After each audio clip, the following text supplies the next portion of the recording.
En France, consommer, c'est importer. Pourtant, au début des années 90, l'industrie des biens de consommation était prospère. C'est ce que montre le solde extérieur manufacturier, structurellement positif jusqu'au milieu des années 2000. En clair, notre industrie produisait plus de biens manufacturés que n'en consommaient les ménages et les entreprises. Aujourd'hui, nous produisons moins de biens manufacturés que nous en consommons. Il faut donc importer la différence. En fait, les premières digues ont sauté très tôt, au début des années 90, dans le textile, l'habillement, le cuir et la chaussure. C'est la conséquence d'une grave erreur stratégique. La peseta espagnole, la lire italienne et la livre britannique sont dévaluées quand le franc continue de coller à la devise allemande. Une décision qui va entraîner à partir des années 90 et au-delà la dégringolade de la compétitivité et une division par deux de la production. À partir des années 2000, c'est la déferlante des produits venus de Chine après son adhésion à l'OMC. En à peine 10 ans, l'activité s'effondre de 76%. En moins de 20 ans, il ne reste qu'un champ de ruines et une production en lambeaux, moins 91% sur la période.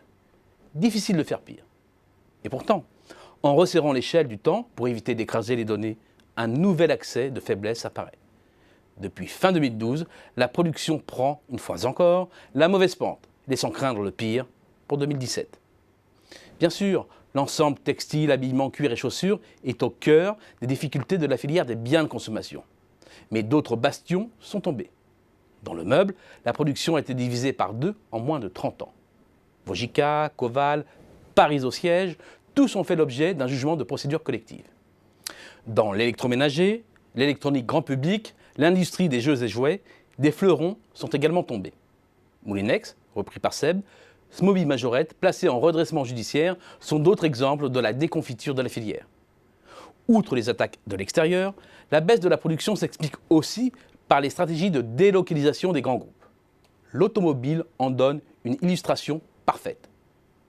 Au début des années 2000, l'automobile française est à son apogée, avec plus de 3 millions de véhicules particuliers qui sortent chaque année des usines françaises.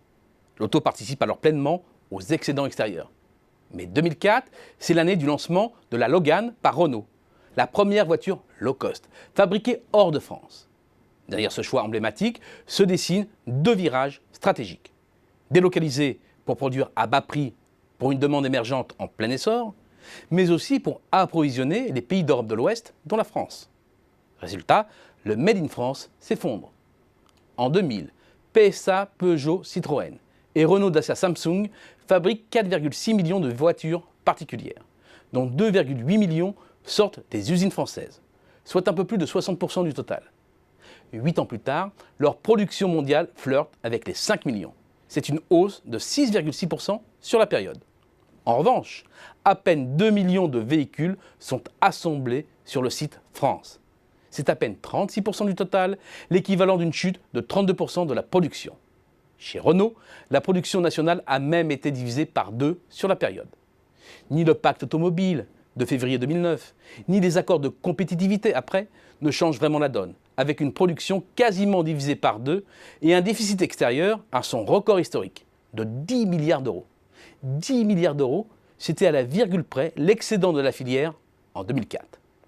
Le bilan est là, les fermetures des usines s'accumulent. Notre potentiel de production de biens de consommation chute. Et il suffit de superposer la courbe de la production et celle de la consommation pour comprendre qu'à trop flatter les consommateurs, on a sacrifié les producteurs.